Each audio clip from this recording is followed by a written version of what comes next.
Hey, this is Adam. Thanks for checking out Wabi-sabi Podcast. Hope you've been enjoying the show. If you are a repeat listener, if you are, please subscribe. Leave a review anywhere you'd like to comment in terms of leaving a review, whether it's in Apple Podcasts, on the Facebook page, and Instagram. Either way, reviews help with search results. They play with algorithms. Good things happen. And in the spirit of vulnerability and transparency, as a freelance designer and dad raising a kid in Los Angeles in the thick of summer, I'd like for you to take a moment to maybe check out the Patreon that I'm running for the show. It's a great way to support the podcast directly. There are gift incentives for a number of tiers, and support starts as low as $1 a month. The Patreon really just helps me grow the show.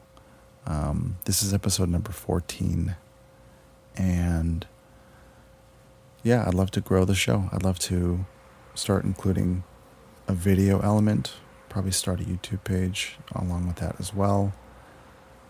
And anyway, check out patreon.com/wabi-sabi podcast. And if I'm going to be rambling any more in this intro, I'd like to introduce you to my guest this week, Mikael Kennedy. He is a fellow dad in our co-op preschool. He is also known as King Kennedy Rugs.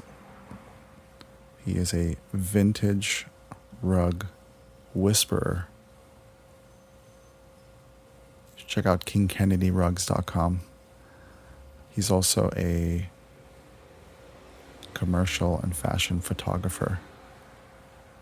You can check him out at Mikael Kennedy on Instagram, as well as mikaelkennedy.com. We spoke about a multitude of things, and it's definitely the first of many conversations to be had on this show. Everything from parenthood, art, earthquakes, Los Angeles. What else? A lot of great things, and a lot of tough conversations, or tough topics, really. We did it over a sample of a magical tea called Last Thoughts from white2tea.com. Without further ado, here is Mikael Kennedy.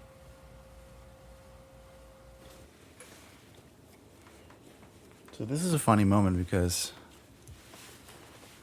and I don't do like introductions and this whole thing. I mean, maybe I do it like when I post the episode, I'll do like a 2-minute. Who is this person? 2-minute intro, like sort of intro, like how I met, like how I know you and what I know of you, and then like share things like, oh, like here's our tea sponsor, and here's the Patreon, and like here's, you know, ways to, so on and so forth. I find this moment right now to be kind of funny because you and I have this same kind of stream of conscious conversation, like nonstop. So to be like, cool, let's get it on record now. Right. It starts now. That's exactly. It's like, oh, this is hilarious. Like, what haven't I discussed with you in the last, 11 months? But while it's fresh, and because you're skipping town for a little bit, and because we were leaving town when that first little wobble happened, like on the 4th, and because awareness and preparedness is something that you're big on, Yeah. How are you feeling right now? About the earthquake? Yeah. Or just the reminder of, earthquake. I'll say two things. One, I listened to the Big One podcast in about a day straight, mostly because I'm here alone for 3 days and there's not a lot of people to talk to, so I just leave podcasts on, which I found really interesting. Two, that I say this knowing that I was 200 miles from the earthquake and didn't experience any like catastrophic loss or damage, but it felt extremely beautiful and gentle to me. I was talking to someone else about this, about how, I was here both times alone with my daughter, and both times I was just like, oh, okay, this is happening. And it was just this like beautiful, gentle roll. And there was a moment in the second one where I like picked her up and I prepared to move to a safer space if it seemed like it wasn't going to stop. And then from the podcast learned that that's a bad idea. I should just wait till it stops. Instead of move around. Yeah, don't move around. With gentle guardrail. Yeah, it hasn't really affected much for me. There are a few things that I was like, oh, I should probably get some like gas and keep it on hand for our cars if we need to like get out and you can't get to a gas station. Right. But other than that, it was so mellow here. It wasn't anything like shocking in a sense. Although I will say this actually, since then, I know there have been thousands of aftershocks. I feel like I constantly am feeling aftershocks or feeling an energy or shift around me. And I don't know if that's just me being hyper aware or if I'm actually just feeling these little vibrations. This house also is on an earthquake foundation, so it shifts pretty easily. That if I move too fast in this house, I could feel like it wobbles a little. Sure. So it could be that too. You were in Big Sur during it? Well, so on the 4th, we were leaving for Big Sur. So I was packing the car outside and the ladies were inside. And as I was outside, I was like, I saw the car gently wobble and I was like, I don't remember a big bus or a truck because we have these on Echo Park Ave. I don't remember that passing by. So what the fuck is wobbling? Oh, that's what that is. That thing. And then as I was walking back into the house, this guy across the street was like, hey man, did you feel that too? It's like, yeah, I did feel that. And so I was like, right, And you were here for the one in the 90s? I was 10 for the Northridge quake. That was, to a 10-year-old, everything seems pretty epic. Yeah, but that one was apparently pretty epic. It was huge. And because the epicenter was in Northridge, we were living in like Wilshire, La Cienega, like kind of edge of Beverly Hills, Miracle Mile. And we were like on the second floor apartment. And how big was that one? That was, I think in Northridge was like a 6.8. Okay. So it was huge. Yeah. And I think it rocked a lot of foundations. Our building was fine, quote unquote, but like everything in the flat was just like, bleh, yeah, everything. The kitchen like threw up all over itself, and then that like I actually had to write my landlord who lives in Costa Rica about it. She was like, "Hey, is everything okay?" And I was like, "Yeah, like your house is great. Nothing fell literally nothing fell down. Like nothing. It was a very gentle experience." I can't comprehend. I don't think anyone can comprehend what an actual experience like that would feel like. Yeah.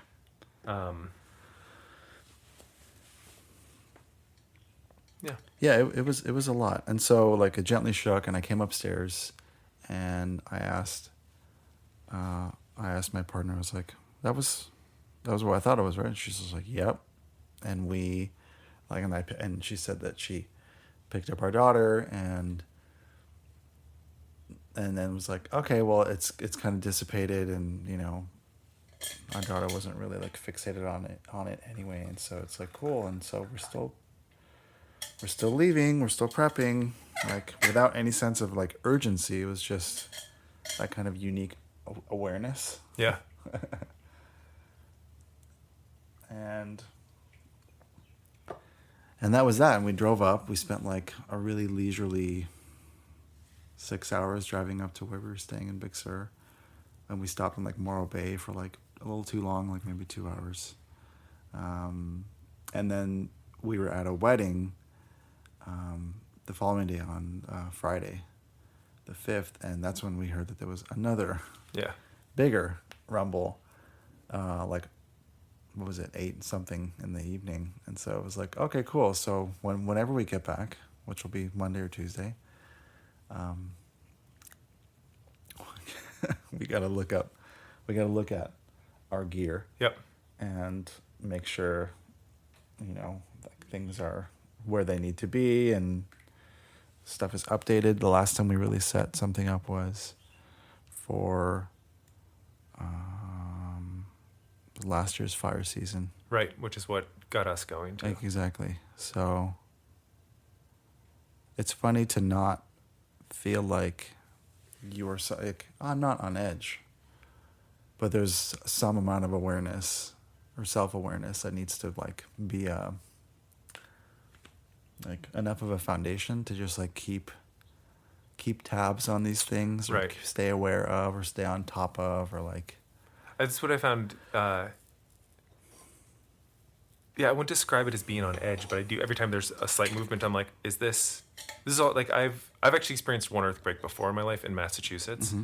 I'm sure it was like a 2.6 or something. Mm-hmm. But every now and then, when something happens, I'm like, "Oh, this is actually a possibility." Sure. Where before it didn't really seem. I mean, everyone talks about earthquakes, but something's going to get you wherever you live. There's no. Mm-hmm. There's no reason to really like live in fear or run away from things in that sense. Yeah. Yeah, it's funny. My daughter, she definitely had an awareness where like the first time we were reading books in the big bed, and she like got under a pillow and just was staying there for a minute, and she was like, "That was an earthquake," because like the mirror was rattling on the wall. And the second one, we were in her room in the dark as I was putting her to bed at night, and then she was like, I think for the next 2 or 3 nights she slept with her hands over her ears, which I thought was really interesting. Right, how much awareness kids can have, or like what meaning they ascribe to an experience like that. And then it's like, because I noticed the mirror rattling, that's what I'm going to be fixated on. Right, because it was a sound for her. Exactly. And so she's like, and like maybe a little bit of emotion, but we were in beds both times. That like, it's funny because this reminds me of maybe 4 months ago, I was trying to explain to her what the earth was as a concept, which is my favorite thing to do, is to try and like, I get in a conversation with her and I find myself trying to explain a concept or a theory to her without her being able to understand certain terms, and then trying to boil it down to like the base level thought of what I'm trying to explain. Like, how do you explain that we're on a giant sphere shooting through the cosmos to a 3-year-old? She doesn't even know what a sphere is. I'm like, well, there's this ball and we live on the ball. And so then to try to explain to her that the ball just shook. Yeah. It's just, I don't know. It's one of my favorite things about having a kid is just breaking down. I feel like it's like what you do in master's programs for art. Yeah. You like get down to like the root of your idea. When you're talking to a child, you kind of have to do that where you're like, okay, all the other crap around it, this is what we're talking about. That reminds me of a YouTube video I saw where someone was like, how do you explain the concept of blockchain to a 5-year-old, a teenager, me, a grad student, a college professor, and then an expert? Sure. You know, that kind of not a hierarchical step, but just, yeah. How does one explain the Earth to a 3-year-old, 4-year-old, or what stages do you start to, bring in certain details or leave out certain details? Speaking of details, so this is really cool because I've never tried before. This is a sample called Last Thoughts of a tea that in Y2T's portfolio of teas. This is like a $500 tea. Okay. And this is a sample that we're drinking. I think it's funny as we're doing a podcast drinking tea, discussing like the big earthquakes, and you're like, here are our last thoughts. Here are our last thoughts. Yeah. Hopefully not. Yeah, well, hopefully not exactly last thoughts, but maybe the last thoughts on like earthquake and stuff like that. What's funny to like start on earthquakes as before hitting record, we were talking about money. And then when you break down money, it's like, is money really something you feel that you value, or you understand your own self-worth, or is it really like social currency? Is it just purely a social thing, or is it something that you innately feel? Or is it both? Is money something? I think money is just it's a construct. Mm-hmm. Money is something that a group of people in charge have told us is a value, and we use that as an arbitrary measurement. Most of this comes from me trying to barter as much as possible. Yeah.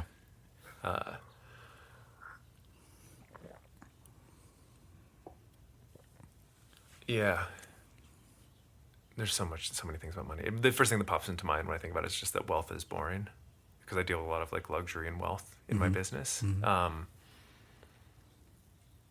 Yeah, money's pointless. Money just has as much power as you give it. Even the numbers we were talking about earlier, like, those are imaginary. I say this constantly when it comes to like tax debt or student loan debt specifically. Let's use those as kind of like benign ones. Sure. Yeah, you say I owe you this money. Okay, you're going to take less than a cell phone payment out of my account forever. To me, it's like cost of living tax. Like a tithing or something. Yeah. Is it tithing or titting? I don't know. Tithing. You know what I mean, though? Yeah, so I owe the federal government a certain amount of money. Mm-hmm. Okay. I will pay it as I go. Like, that's a concept. That's a piece of paper they send me. Now, I follow the rules and do the things so I don't go to jail, because clearly that's not the goal here. Mm-hmm.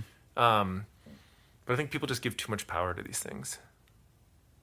So in the case, let's say this morning of like, or for me yesterday, if I'm giving power to the fear of being like self-sabotagey, sort of like growing debt, or the fear of not being able to act on that debt. Mm-hmm.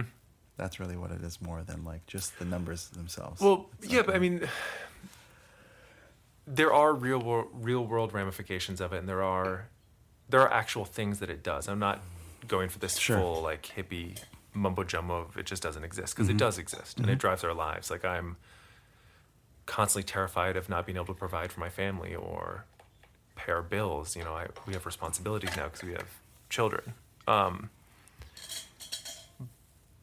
But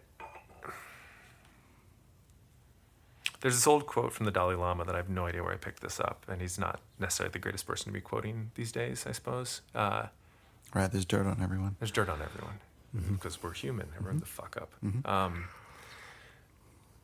That if a problem's solvable, there's no point in worrying about it, because it's solvable. You'll figure out the solution. Like, worrying about it doesn't help.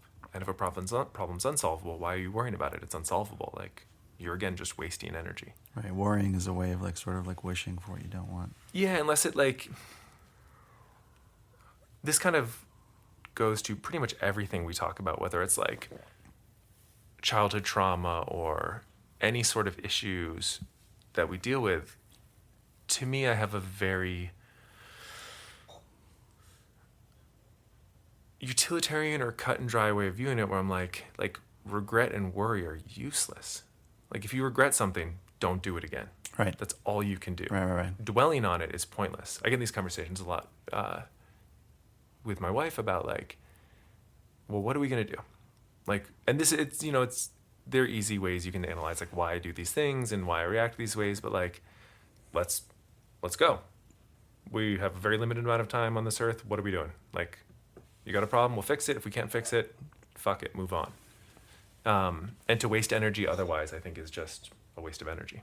Do you find that as an individual, but also in partnership and in collaboration, in whatever type of relationship, whether it's, like family or work, that you're just like a problem solver or like a solutions oriented person, or? I know I'm a solutions oriented person because my wife constantly reminds me that sometimes she doesn't need me to solve the problem. She just wants to talk to me about it. Right. I think that's actually drilled into masculinity. I think you would find that as a joke in most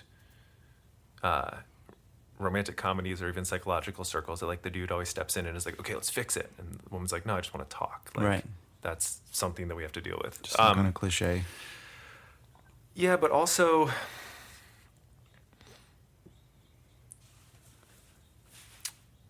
the best way I can describe it, and I just did some writing on this for this little profile I'm doing with this company on like my design aesthetic, where I was like, everything is a sculpture.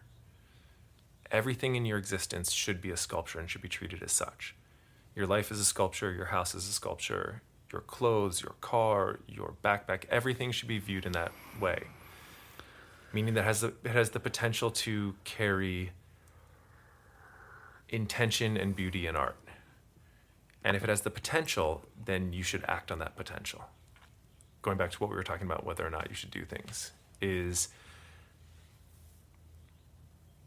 I certainly procrastinate on certain things. Sure, everyone does. But why are you not doing it? I know so many, I've watched so many of my artist friends talk about projects or talk Right. about ideas. Right. To the point that it's hurt our friendship where I'm like, just fucking do it. What do you like? Mm-hmm. And I've actually written up plans for some of my friends where I was like, you've been talking about this for 10 years. Like, here's 5 steps you should start with. I don't know what, I don't know your business specifically, but like as an outsider, here's 5 steps that I think you could do right now without all the other things you say you need to get going, and they won't do it. And I'm like, well, you're just never going to do it. Right. And to me, maybe it comes from this awareness of death, of just needing to do things that we talk about a lot. Yeah, what else are we doing? What else are we doing? Well, man.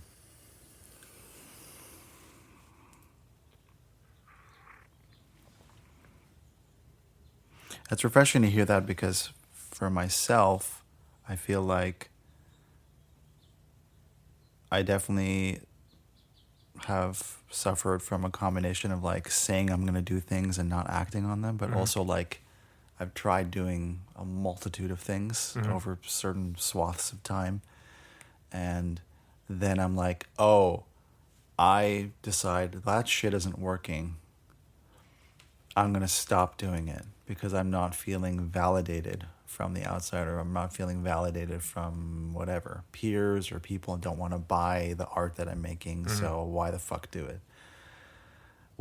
That's another kind of like destructive, detrimental, like and here I'm sitting on, an archive of a 4-year-old archive of imagery that the last time I was here in your home, I didn't tell you this because you were gone, because I was here with your wife and then our mutual friend, who and it was also a play date, so it was kind of this interesting sort of 7-layer cake of a day.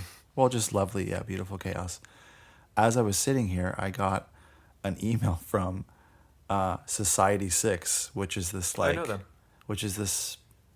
I don't really have an opinion on them because I never really, like 6 years ago, I put up like maybe 100, maybe like a 30% of my sort of archive of like images that I used to make, and like I never really pushed, never really promoted it. Like, hey, go to my Society 6 store and like buy something. I just like forgot about it, and then I got this email like, 1 piece sold. That's amazing. Randomly, and like of course I Did you still have the piece? Well, the thing about Society 6, from my understanding, because I barely use it, is you upload all the images, and you basically you're giving them like IP sharing capability. They print right. manufacture and ship. They do everything. Right. They'll take a significant margin for that, but you have to set up like what kind of margin you want. So I hadn't set up my ideal margin, so I made like this. Their de facto margin is like something embarrassing, like 10%. Is what you make. 10% is what I made. Yeah. So like this piece sold for like, someone bought like a 40x4, like almost a 4x4 like metallic print of a piece called Voyager 5, and I made like $12 on it. That's the point. It's not. I'm not saying this in like a pity kind of way, but just like that was just in a weird moment. It just kind of like reminded me. Oh yeah, I set this up, but I also set it up in my mind to like not to fail, but just I was worried at the time like, will this work? Will this not work? Will this be an income generator? Will it not be an income generator? Like, am I gonna make this a hustle or not? Like that kind of like natural inclination of like, you must turn your passions into hustles. This is what I want to touch This on whole from like this. fucking everybody's got to be a solopreneur, entrepreneur. Yeah. Like you have to slay, you have to kill it, you have to crush it. Like all this stuff. It's like, no. But this hits really close to home because I've had raging arguments with my friends about this, and I talk constantly with most artists in my circle about this. When did the success of art get based upon the sale of it? Like, I know so many artists who are magnificent artists. I have their pieces in our house, like, but they talk constantly about like they need to figure out how to sell more. They need to figure out how to sell more. And that is such a skew to me and so messed up in our in how we value art. And this is kind of like, I had a gallery in Chelsea in New York. I sold a bunch of work. Like, I've participated in that world a lot. But you would do a gallery show and the success was deemed on whether or not the show sold. It's just capitalism. Like, I had this conversation with a friend of mine who's a stunning artist back east, and she was just going on and on and on about like wanting to make money with her work. And I was like, well, look, as soon as you start talking about making money with your work, you are stepping into a capitalist system. Mm-hmm. It's no longer art we're talking about. You are running a business. And that means if people don't want to buy what you make, you need to make something else. Or you need to find the people who will buy what you want to make. And I was like, that is not art. That's business. Let's just be honest about it. It's why I kind of left the art world and went to the commercial side of things, where I was like, it's just a really easy interaction. You're a business, you tell me you want something, I do the thing, you give me the money using my art skills, and I walk away and make whatever art I want to make. I don't have to like cater towards these rich collectors or these rich dealers, and still I don't have to play that kind of like loosey-goosey fake world with them. I can just be upfront about it and be like, you do this, I do this, I'm on my own now. I think I think there's a lot to be said with like what I just mentioned in terms of like me feeling this lack of validation or this like lack of love that obviously stems into like family trauma, childhood stuff that like I think that kind of ethos, as flawed as it is, other artists share, maybe like your friend to a certain degree, and we're just, you know, she and I are trying to figure out in this like, it's not even, it's another kind of fucked up kind of rat race because there is no, that's what our society. What does winning look like for that? It's like, is it licensing an image to whatever, some corporation, or like maybe Apple wants to use an image because I made it on an iPhone, so that then I'll like get some kind of buyout or something. I just had I had an agent that I met with ask me a really wonderful question, where she was like, "What does success look like to you?" And I was really taken aback by it because no one had really asked me that in the commercial photography world. And my initial answer was just like being able to live this life, like to pay the rent where we live, feed my family, be able to do the things we want to do. And I, 10 minutes later in the conversation, adjusted it. And I was like, actually, what success looks like to me is the ability to do anything we want to do artistically without limitation. That's what success is to me. There's shows I want to print that I can't afford to print because they're too expensive. And you and I are both new parents. Like we've entered a new phase of our lives where like, of course, neither of us have real jobs or like standard jobs. It's like finance and money will be a driving factor in our lives. Sure. Right now. We don't really have a choice about that. Mm-hmm. And in our wives' lives, or our partners' lives. It's not specific to us or specific to men in this situation. So I kind of cut myself a lot of slack on that sometimes, where I'm just like, well, stop beating yourself up about it. And at the same time, the things that I'm saying to you about like money doesn't equate success, I still I still have to struggle against those things. Like, I'm saying those things out loud because I'm trying to convince myself of those things as well. Sure. You know, when I'm not getting hired to work or my work's not selling, and then I start worrying about being able to pay rent, then I start to feel the struggle we're talking about. It's not like me just saying it out loud has completely dissipated that for me. Yeah, we're not. I haven't figured it out. We're not saints. No, we're it's totally. It's funny. This is when you talk about you were talking about wanting to get out of the rat race of this city earlier. That to me is like, I used to have these conversations years ago where I don't care about the art. I care about the life. And I know what I want my life to look like, and that's more important to me than what I want my career to look like.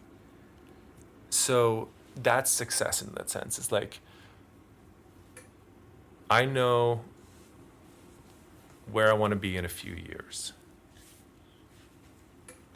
And it involves living out in the middle of nowhere, doing whatever the fuck I want to do while I raise my kid and my wife makes her music and we do our thing. And how I get there, I don't particularly care that much about. Because the work isn't important. The life outside of the work is important. And if you can blend those two together and all those things, and it can exist. In a way, what I'm hearing is you're kind of categorizing. I don't want to say the word categorizing, but that's just sort of like the crudest, quickest thing I can come up with. It's like there's a sort of categorization of like work life, life. There's like art, which I actually don't believe in. Right. Because to me, your art reflects life. I don't know any other way to do it. It's more so that when you go to the base level, someone's like, I'm a firefighter. You're not. That's what you do. That's not what you are. It's not like an identity. It's and we have such a lack of identity foundation in our culture, specifically in America, that we are forced to follow those things. I'm a Cubs fan. I'm this. I'm a Texan. We have to make up these kind of like arbitrary associations because we weren't raised, or we're not a culture that has those associations necessarily. So what is a cultural reference that you would use for one? What do you mean? Like, what is a good example of a culture having a strong identity that they can state? I'm not necessarily saying that the lack of identity is a bad thing. I think that people just latch onto the wrong things. I think because we're such a new nation, that we don't have a homogenous history, that we don't have homogenous culture that we can latch onto where everyone's just this and they, that's how culture moves. Right. Leaves a lot of people to... I mean, this is actually why I think this country is incredible in so many ways, is because of the lack of history that allows you to be free to construct your own narrative. Where I feel like history can a lot of times be limiting and imprisoning. And it's like,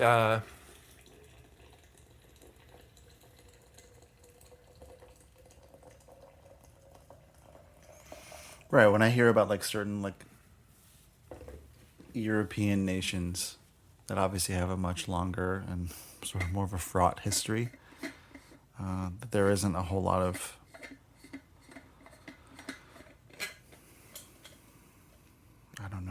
sense of like freedom or mobility from like one class to another. But at the same time, they have family homes that have been around for hundreds of centuries, years. Yeah. Or, even... I can't actually say which one is better. Because I do think that the lack of history gives this kind of amazing opportunity for the art that comes out of the States to come out of the States. But then again, we don't have community in the same sense that a lot of countries have community, where people have been in the same place for a long time. We all kind of bounce around and like leave that behind here, which doesn't necessarily happen other places as much. Right, like flocking to a city center and because we're also such a massive country too. So right. I moved 3,000 miles away from everyone I know and my whole family base.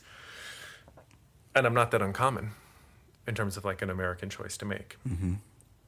for other places that might be different. Yeah. I don't know, I feel like I'm saying some fairly grandiose things about how humanity works right now, but No, well, these are last thoughts. yeah, exactly. It's the D talking, it's not me talking. I don't know. Just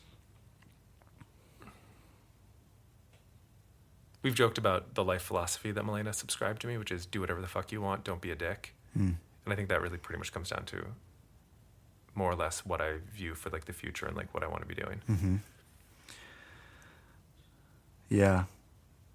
I mean, which is a great personal ethos. Should be everyone's ethos. And it's like how do you do it either with other people or like up against other people who don't share the same ethos? How do you do it with your own sort of, it sounds funny to say the words like artistic integrity. What is to live that integrity? life that way? Yeah. I think probably for most people would disagree with me that this is a way to live, but a lot of it requires leaving things behind and being able to walk away from things. Which is not easy for people to do. Which is not easy for people to do. And for some reason is very easy for me to do. Well, you told me a story that we don't have to really get into it. I just want to reference it. You told me a story once about you had what you understood and felt was like almost like a near-death experience when you were young, like 11 10, or 12, yeah. 11 or 12, which is an impressionable age. Mm-hmm. Like, I don't have many early childhood memories, but I definitely remember like 10, 11, 12 onwards vividly. I actually don't even remember the age. I just remember the hallway of the school. Sure. So whenever I was in junior high. Yeah. Cool. Yeah, 11 to 12 for sure. Yeah, exactly. It's like kind of like sort of bilocating into the memory, like where you were. Yeah. More so. Like that's more I can see the important. red lockers and the white floor. And Yeah. When you told me that story, it really, it just kind of helped me understand or like sort of paint a picture of you in my mind of like, you are one of the fewer people I know with like less fucks to give in that kind of like, I don't see you or know you as someone who kind of like, sort of trips up on yourself. Like you've done, I'm sure that since that age, you've done a lot of like self-work or processing. You've physically moved yourself 3,000 miles away from, from where you grew up. I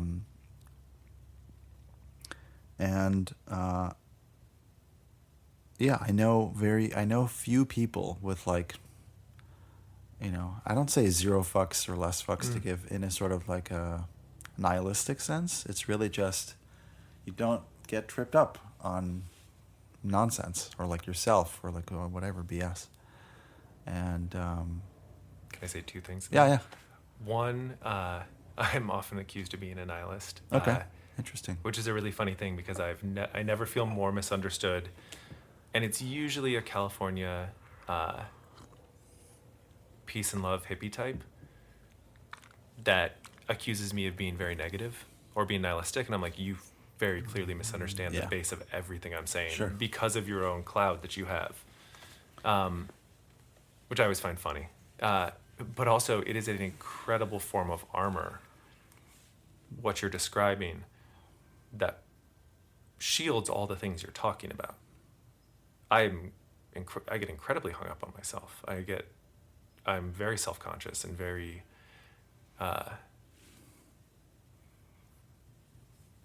very limited by those things and by that eternal dialogue, but I've figured out a way to just recognize that it's happening, I think, and then just stop it.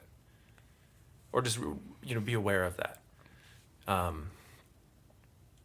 Which I think is an interesting distinction to make because it's not that I'm immune to it, it's just that I've figured out how to live with it in a way because I realize that nothing's going to matter because you're going to die. Yeah. There's there's some, I never can know my references, but I heard this the other day where someone's like, there's two moments in life, or there's two phases of your life. One before you realize you're going to die, and one after you realize you're going to die. And that's it. I could definitely say that becoming a dad was one of those clear moments of I am going to die. Which was really, and again, not in like a negative or, what's the word here? Not in like a fearful way. Fearful or alarmist sense. It's just like, it's just a notch. It's like a bookmark in a way of like, yeah, I know I, Adam, human man, whatever this is, this sort of pile of cells and water, and I will not be living forever. Yeah. I definitely want to live forever in like a be there for my daughter sense, but it was refreshing. I guess it was just like a hyper present moment, sort of awareness.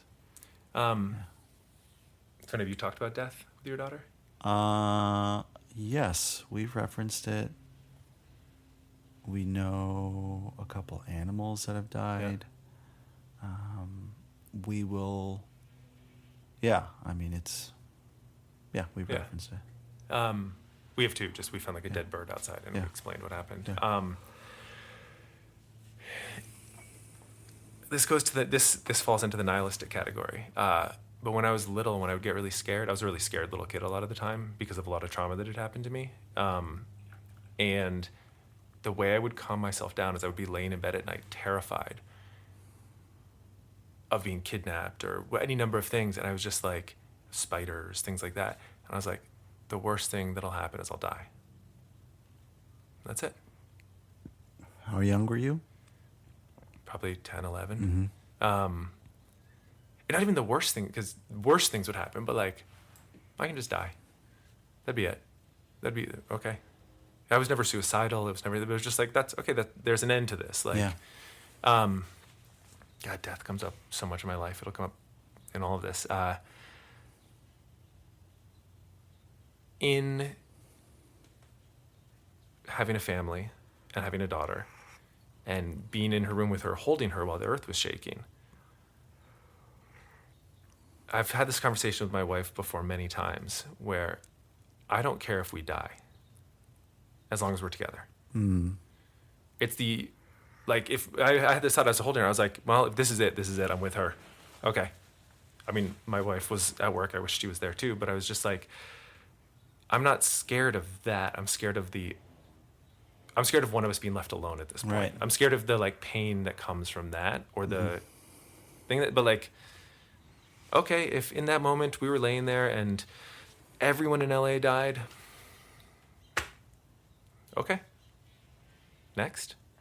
Like, there's a, once you realize you're going to die, there's a peace in that.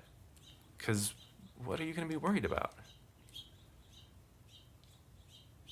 I guess some people may worry about like things like, what am I leaving behind? Like for other family members to deal with, or like what legacy, like all of that kind of self-aggrandizing stuff that people do. Yeah. I'm probably wrong in a lot of the things that I say and believe, but I mean, that's part of my acceptance of it. Even when I was selling my photography and my art, like in the market and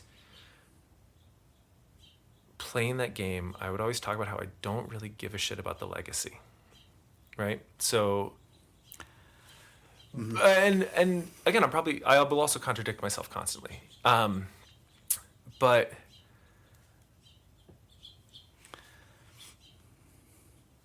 I don't care about future generations learning from me or from my existence. Maybe I will when I'm older. I'm arrogant enough to think people should learn, but I'm not. I used to refer to a lot of the photography I did as life propaganda, where I was like, there's a whole way we're being told to live. This is a vision of people living a different way.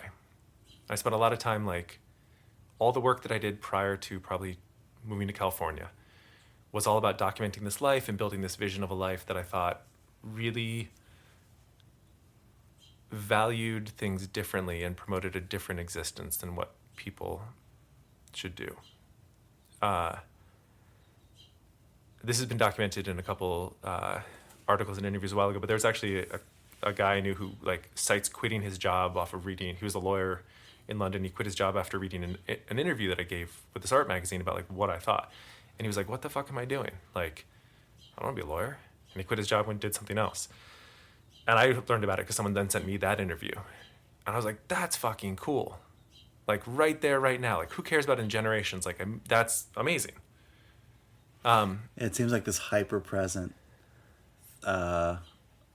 just like a level of awareness that like is, it's super, it's super refreshing. I mean, can you imagine that guy, the lawyer, reading the interview? Like what just the journey of becoming a fucking lawyer. Yeah. How long that takes, what kinds of sacrifices, what kinds of choices. There's another kid who's a old hedge fund financer who now like runs an art publishing house.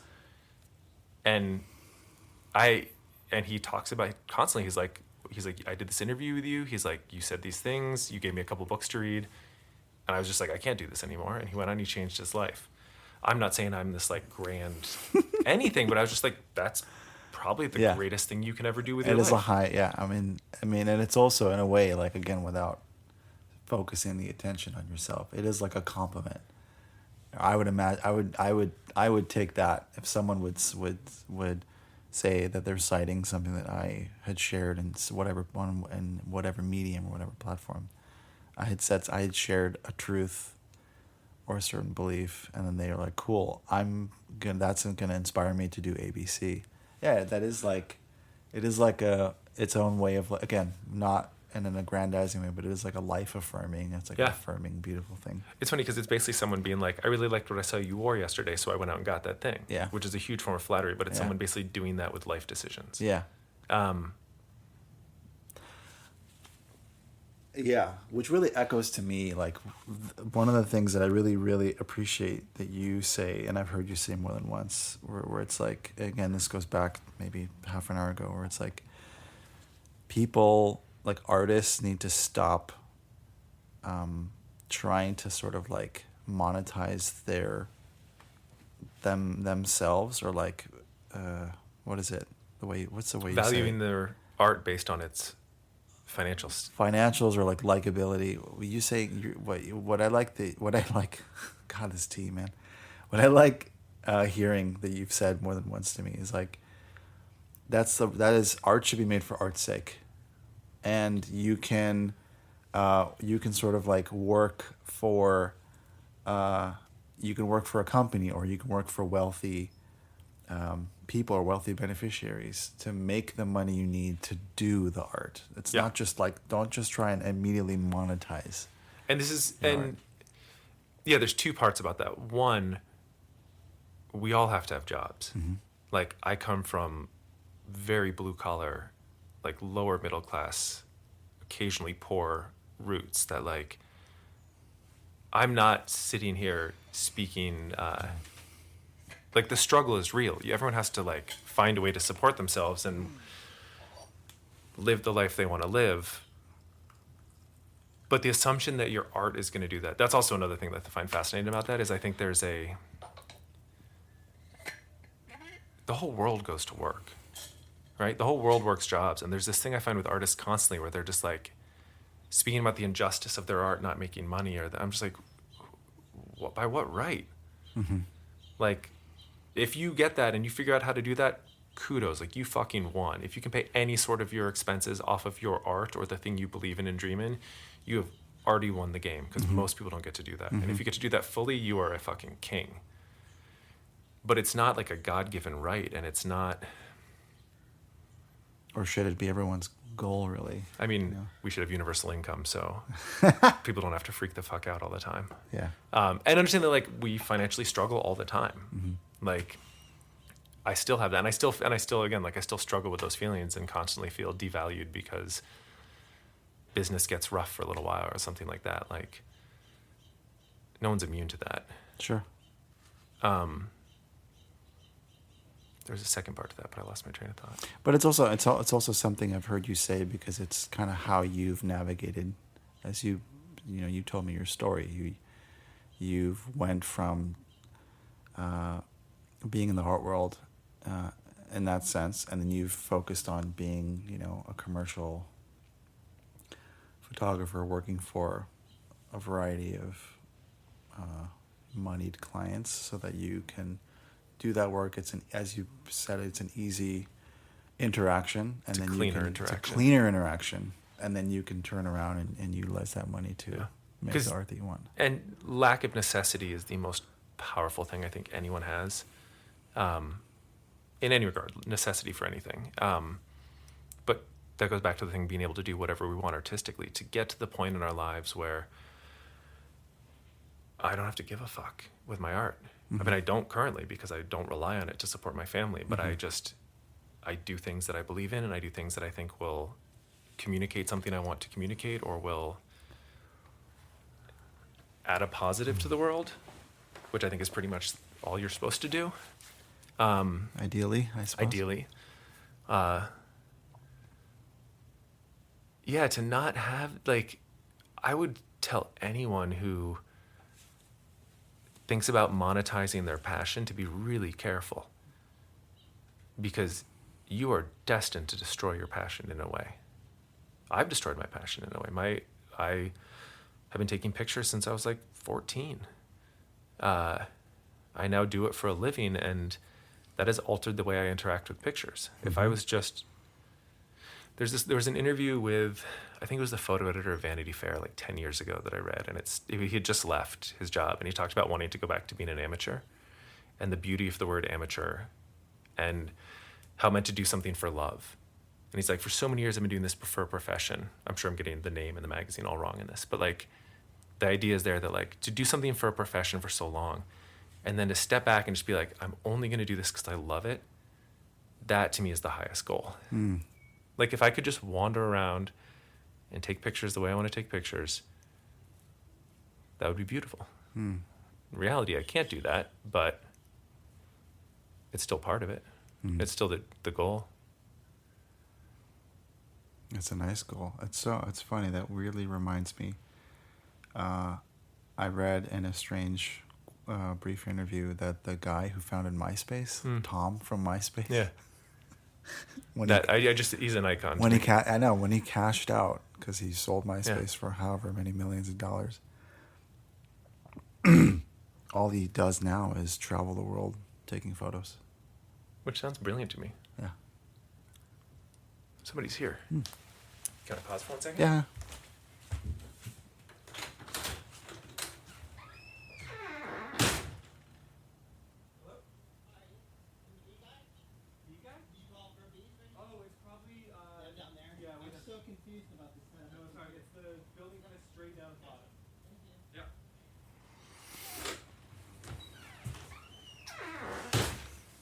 Hi, I'm the bee guy. I was like, I don't know what that means, man. You could say I'm the apiarist. Apiary? I would know even less what that meant. Yeah.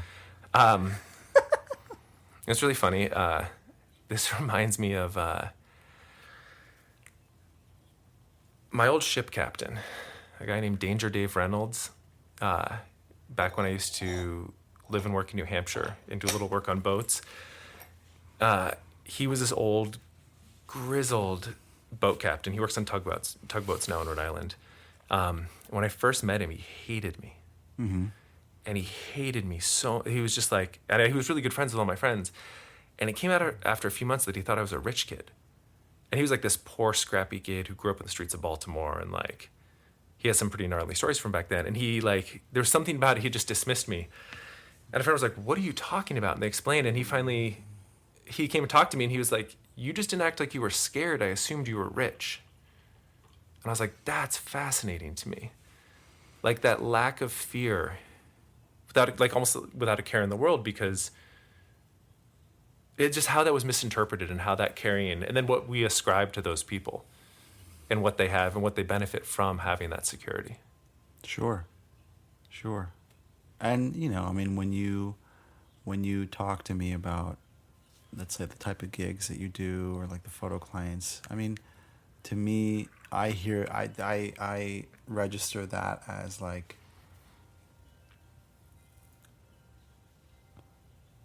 a brand or a corporation would want to, let's say, pursue working with you as an individual, because of that kind of character, that kind of personality. I'm sure there's like a million gajillion photographers. The fact that they choose to work with. Let's use the term persona instead of personality, though, right. because I very much believe in the avatar. Right. Right. It's what I did with my very early work, which was I created a character. Yeah. That was superimposed of me and was used to represent me, but I understand constructing the narrative in that sense. But yeah. Not that it really needs to be that refined, though it may go back to what you said, like everything is a sculpture, in a way. Because when I hear the word sculpture, I think object with a ton of reverence, but also something that you keep refining, you keep working on. It doesn't. I don't think of it as something that like becomes static. I think of it as, and I want to be. No, we're good. You know what's fascinating about that though is when you say that you created an image in your head, and I did too, but my image was of the solid block of stone before it's been carved, and yours was of the final product. Maybe. Yes, maybe. I mean, in a way, I started to think of like for me, because my reference point always goes to this experience of tea as a kind of a living sculpture, and that it's always, let's say, being improved upon or whatever. There is a static moment to it, but it's a constantly kinetic kind of a thing. Yeah, I think of it both the block and what I may think temporarily is the finished piece, but then next week I'll do this thing. Yeah, which very much goes to like pretty much everything I do. Of like nothing is. I mean, I just tore apart this house 2 days ago and put it back together because my family was out of town, so I had some free reign. But to me, it's about the potential and not the residual. That's not the right word. When I visualize it, I see a square block of granite with like a little bit chipped off, and like inside of there is a sculpture. And maybe it comes from a lifetime of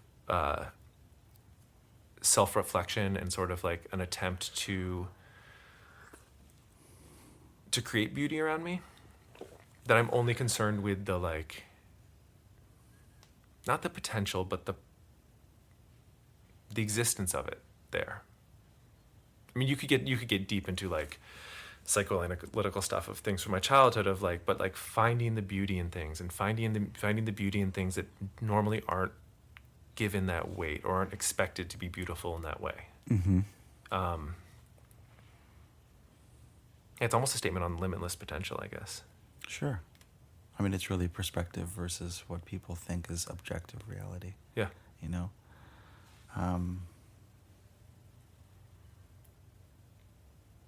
There's a strange, profound peace that I'm getting with this tea after drinking it for an hour. So it's kind of like peeling words and thoughts away. How fucking... I'm really excited I get to get on a plane after this in this mood. How apropos of like last thoughts. It's like, yeah. I mean, there's like nonstop stuff to... You and I could talk to riff on. That we have been riffing on.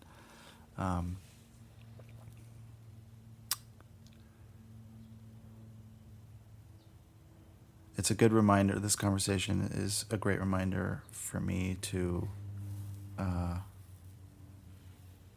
check myself, to get out of my own way of like trying. That's the thing, is like that stink.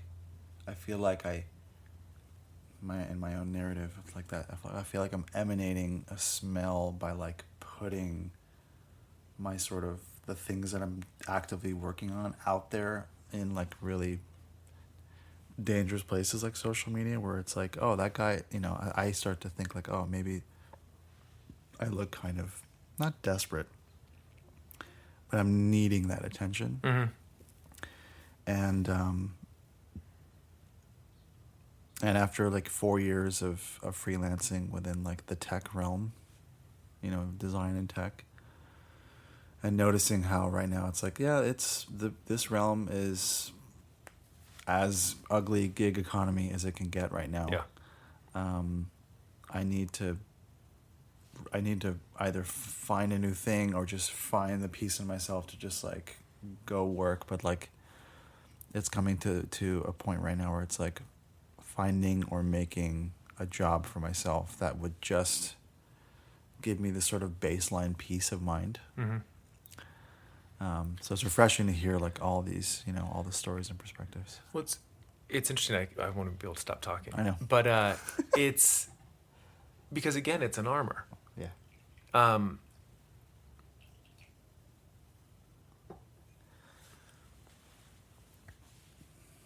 I had to write a manifesto for my art when I was like 18, 19 from this one professor I had. The only person I've ever been like, oh, that's actually the closest thing I've ever had to a mentor in terms of a teacher. Mm-hmm. There have been other mentors of like people in my life, but in the academic world. And he made us write a manifesto for our art, and I can almost remember it word for word to this day. And one of the things I said was that all art is arrogance. It's the assumption that you have a voice and that voice matters. Fine. Acknowledge that and move on.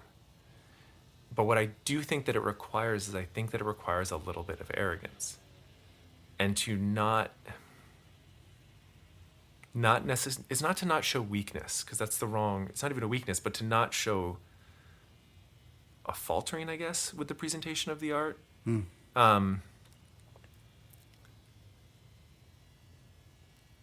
Like if you present something to me and you're on shaky ground explaining it to me and you're like, well, I don't know if it's good, why would I? Yeah. Like, if you're not backing it up, why am I going to back it up? It's your thing. Yeah. And so I do think that when you put things forward, again, it comes to like acknowledging those things and letting them pass. I used to have this thing where every time before I would do an exhibit, I would have a panic attack the night before. Sure. And I would wake up in the middle of the night and I'd be sketching out how I was going to hang the show and making sure I had all the tools. And I was just like, it's going to get fucked up. I'm going to fuck this up. And I eventually learned just to be like, oh, there's that thought again. Okay, I see you. Cool, I hear you, but no. And just being like, okay, that happened, and moving forward. Yeah,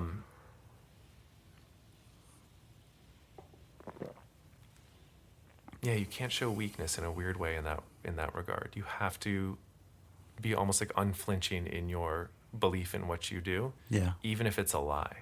Yeah. Because everyone's lying and everyone's scared. Yeah.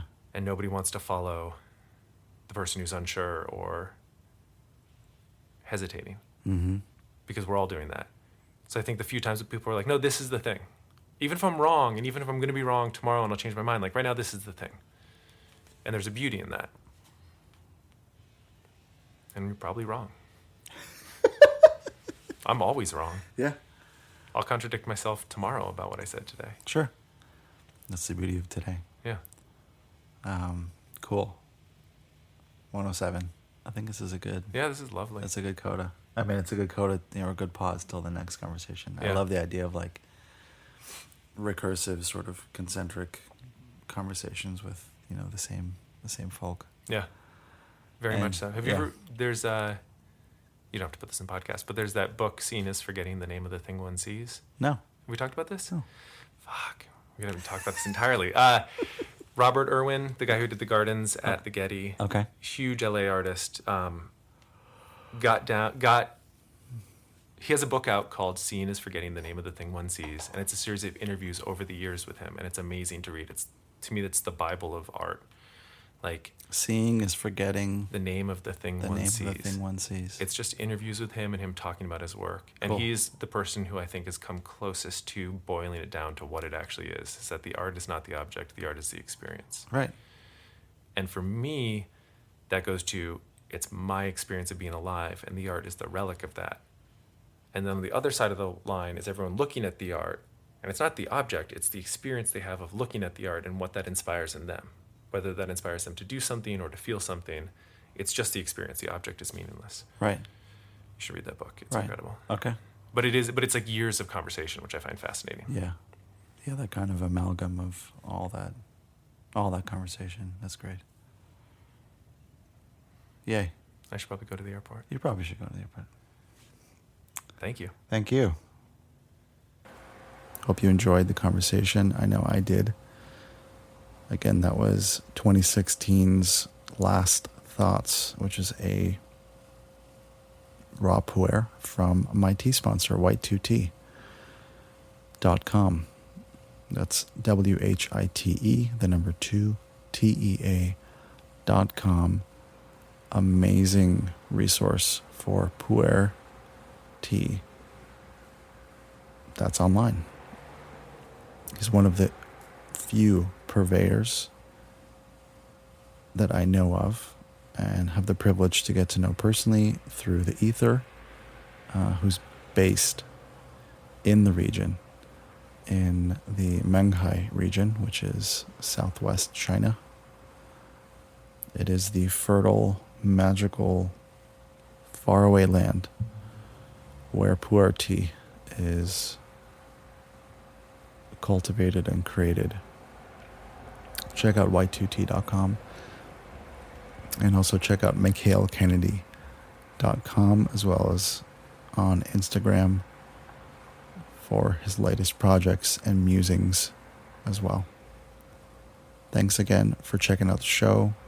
Feel free to subscribe, leave a review, check out the Patreon, support the podcast.